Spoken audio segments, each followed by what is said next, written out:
Shalom. This is an emergency broadcast alert giving all praises, glory, and honor to Yahweh, Bahashim, Yahweh Shai, Bahashim, Rekah Kadash, in whom we are in great debt. Double honors to the apostles of Great Millstone who rule well, continue doing so, standing firm in the eyes of terror, who I learned this truth from. To the elders, the bishops, Akim and Aquab, salutations and blessings to the house of David. We are the hopeful elect here at GMS. This is your brother Quasiyar, and this is a subject I've been keeping an eye very closely because the Lord speaks of us as pilgrims, and He himself did not have a roof over his head. He speaks of it. Yahweh Shai speaks of it himself. And we are to walk in his steps, aren't we? And so, because we are not better than the master, it says it very clearly, if they hated me first, if they hated him first, they're going to hate us too. And so on and so on. I could quote a lot of scriptures, but nevertheless, I wanted to read one specific one. Give me 1 second. This is First Peter 2, verse 11. Dearly beloved, I beseech you as strangers and pilgrims, abstain from the flesh lust which war against the soul. And we can go into this many of different ways, but mainly the part where we supposed to separate ourselves from this world. Although sin plays a big part of us separating us from this world, it includes us, or should I say, it includes our behavior, living in this world that Esau, Edom, so-called white man has created.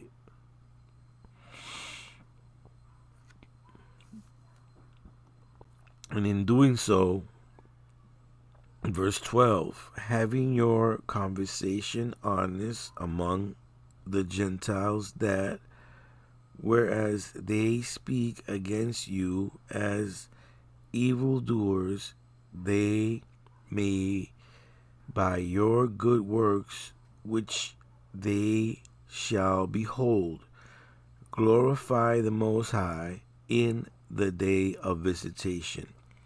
And yes, Esau, Edom, so-called white man, is a Gentile, but so are the people who are following him, can be considered as Gentile, including your own people, the other Israelites.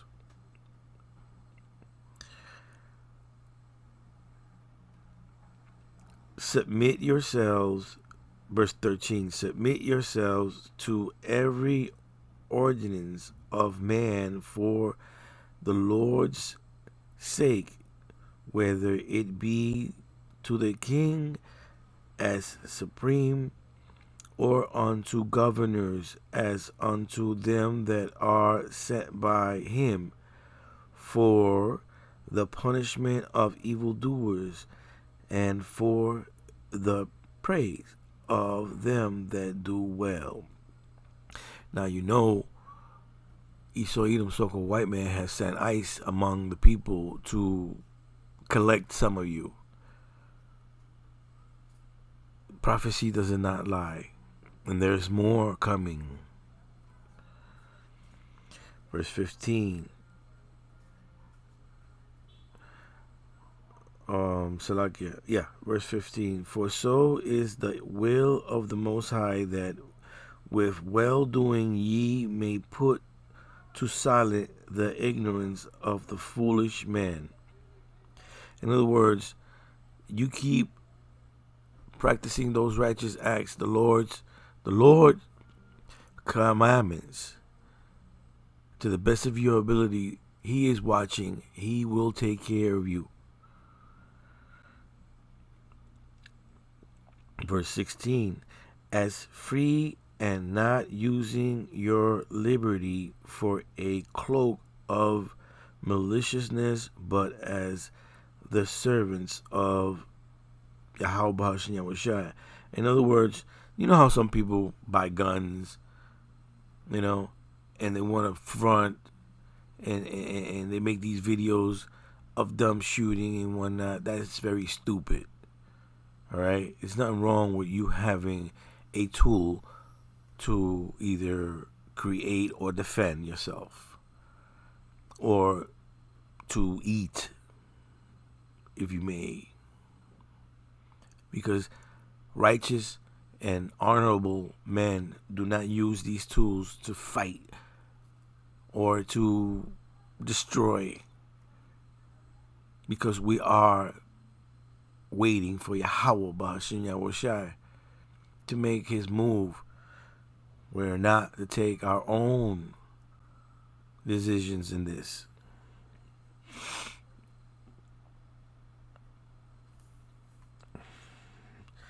(17) Honor all men, love the brotherhood, fear the Most High, honor the king.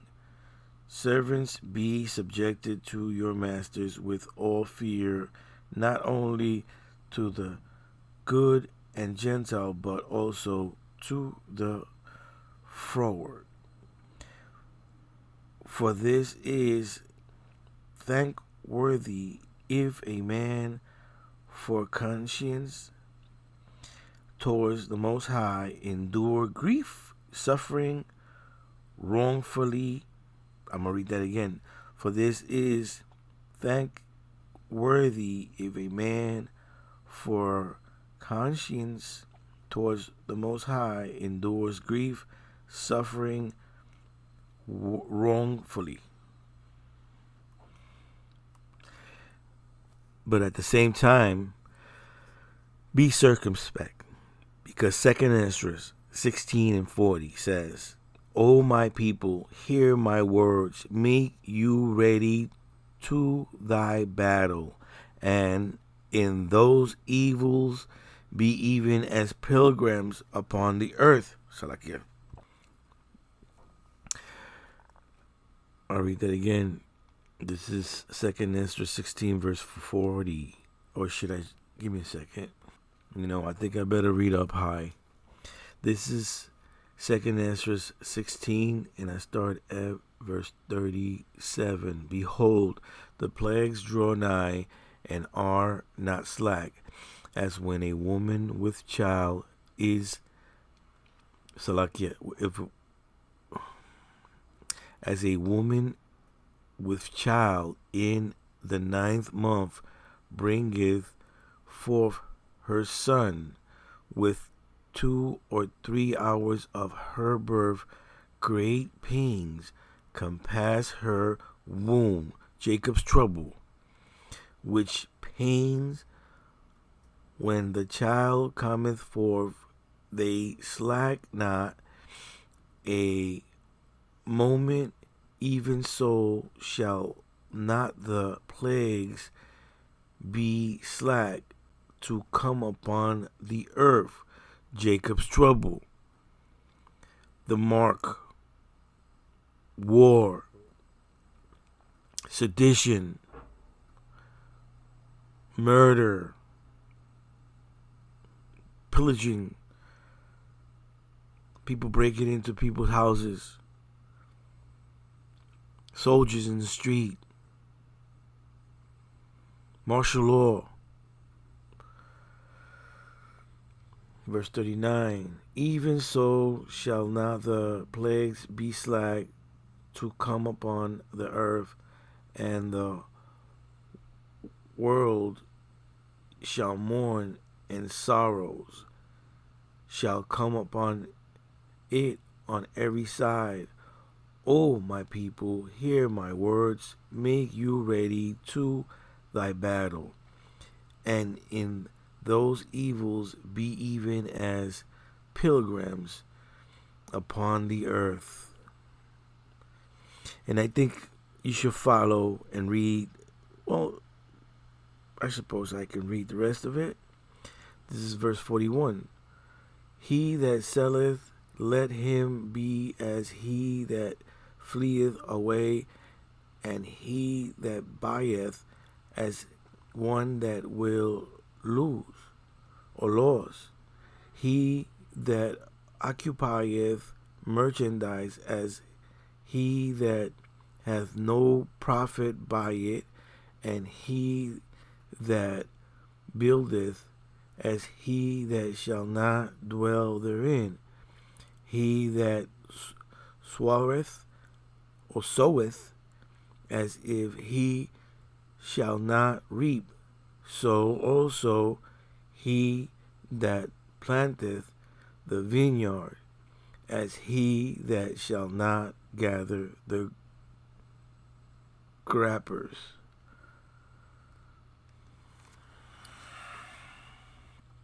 But that is where we are yet again in this country. Utah's governor, inspired by the Trump administration's attacks on homeless people, is proposing to create what will be the largest government-run detention camp for homeless people, with upwards of 1,300 beds, including 800 beds where people will be forcibly held against their will. This diverts funding from proven solutions to homelessness, like housing and support, to instead build a literal detention facility for people who just can't pay the rent. It's shameful, and it must not happen. What is the authority to? Is this a jail? Like, what is the authority that Utah has to put people in a concentration camp? So he said not so long ago that he will bring out this law. What is this law?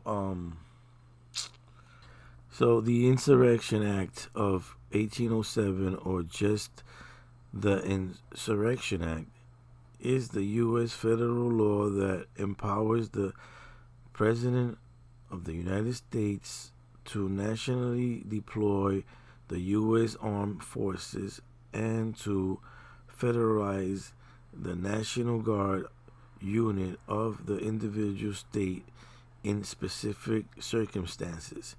Now, there's a talk of nuclear, or should I say,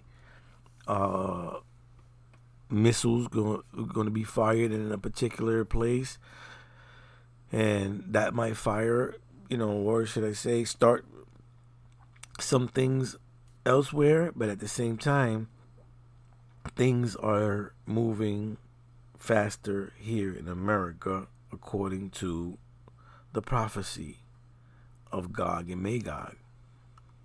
I love that question. So there is a growth of anti-homeless laws springing up around the country that largely stem from a billionaire-backed right-wing think tank called the Cicero Institute, which was founded by Palantir CEO Joe Lonsdale. And the Cicero Institute has been moderately effective in passing anti-homeless laws at the state level, including in Utah. So Utah has a law on the books, thanks to these billionaires, that says it is illegal to sleep outside. So now what Utah is going to do is say your choice is either to go to jail or your choice is to go to a detention camp in the middle of nowhere. Those aren't real choices, and they don't solve homelessness. They make homelessness. What solve homelessness is chipping everybody and giving them some money and putting them back in the home. First, he destroys the economic system. He destroys your being, if you may. He has destroyed your job market. In other, because he is, well, you're dependent on everything that he is. Homeless is worse.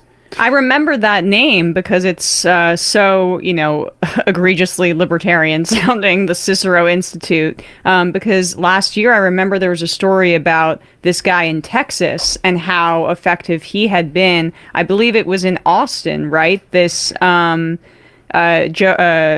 tech billionaire Joe Lonsdale, who's his data stuff has been used by ICE, the CIA. Mm-hmm. He did a documentary with PragerU. So this is like deeply, deeply right wing stuff. Okay, Yeah. but back to the point of the thing, sorry. like how long will people like? Okay, you get a jail term, and someone says you have broken the law because you have no home. How long are people like forced to stay in this concentration camp? We don't know. So there's just no structure to this whatsoever. Like but the law is on the books that you can go to jail. So are they putting people in jail right now in Utah? Well, what they're doing right now, the governor released his budget, I believe, last week and included $45 million to fund this detention camp. And right now, it's our understanding that there is still a significant chunk of cash that they need, and we expect them to be asking HUD to fund the rest. I want to remind folks that HUD Secretary Scott Turner was asked during his confirmation hearing if he supported forcing homeless people in detention camps. And let me remind you, Esau Edom makes the money. He has the printing presses. The money is not the option. It's the planning according to his order, according to his theory of taking the whole world into his power, right? That he can manipulate everyone, especially here in America, because he knows that who he has enslaved, for 250 years, who has been giving them free slave work, okay? And he's not about to give that up. Now he's including his own people. Why? Because he can do that. Because he's going to keep the ones that are near to him, the ones who he feels that they are more closer to his lineage, that agree with all the mess and nonsense that he's doing. All these other people who do not agree with what Esau Edom, so-called white man, is doing are considered part of Jake. Believe it or not, I don't know, but guess what? Just because you're light-skinned or look like a white man doesn't mean that you're a white man. It is your spirit who speaketh and understandeth the word of Yahweh Ba'ashem Yahushai. So therefore, Esau Edom understands this, and he's taking all takers, because he's not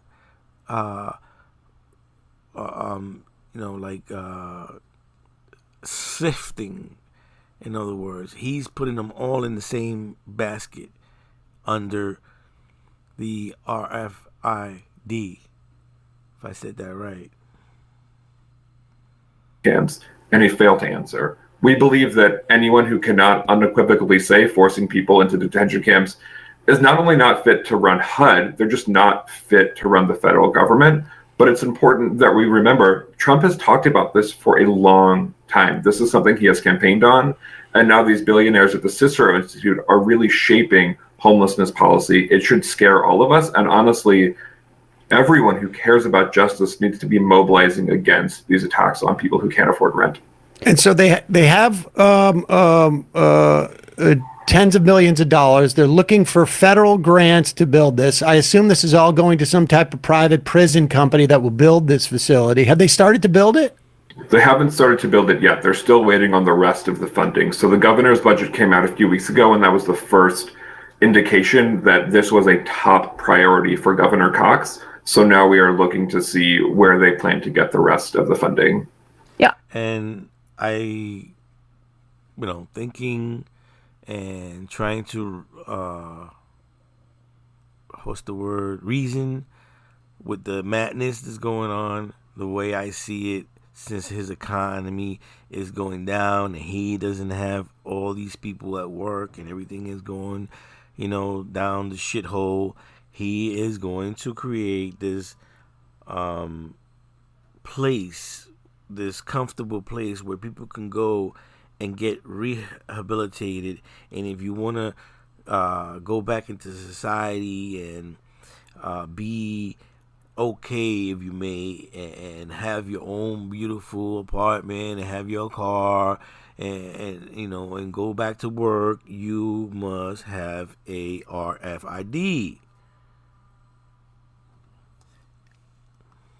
I'm just wanting to know a little bit more about that connection then with the Trump administration. Like, how intimate is that connection? Because it appears like, based on what, we've been speaking about, that this is pretty directly linked to some of Trump's top donors. Well, I want to say two things about that. One is that Donald Trump is using homelessness as a wedge issue to enact his authoritarian takeover of the country. Where I am in DC, it is no secret that his federal occupation of DC began with attacks on homeless people. And I was there when federal agents harassed homeless people and when the government threw away people's belongings for sleeping outside. And when we think about Trump's attacks, we often think about his attacks on immigrants, his attacks on trans folks, which are urgent and demand focus, but we also need to focus his attacks on homeless people. And then Joe Lonsdale, the former Palantir CEO billionaire, is good friends with folks like J.D. Vance, Elon Musk, Peter Thiel. And when we see the homelessness policy coming out of the White House, it has the Cicero Institute's fingerprints all over it. Billionaires are the last people in this country who should be shaping homelessness policy because they don't care and they don't know what it's like to do the work or to experience homelessness. We know that despite what these billionaires say, the solution to homelessness is housing and supports, not handcuffs or detention camps. Well, GMS knows what they support and what they're working on, and this makes a lot of sense. Anyways, I'm going to place the link in the description box of this video because it's pretty lengthy. I'm not too lengthy, but it's 15 minutes. But, me making this video will make it a lot longer. So you can just check out this video if you want. I hope this was edifying. Shalom.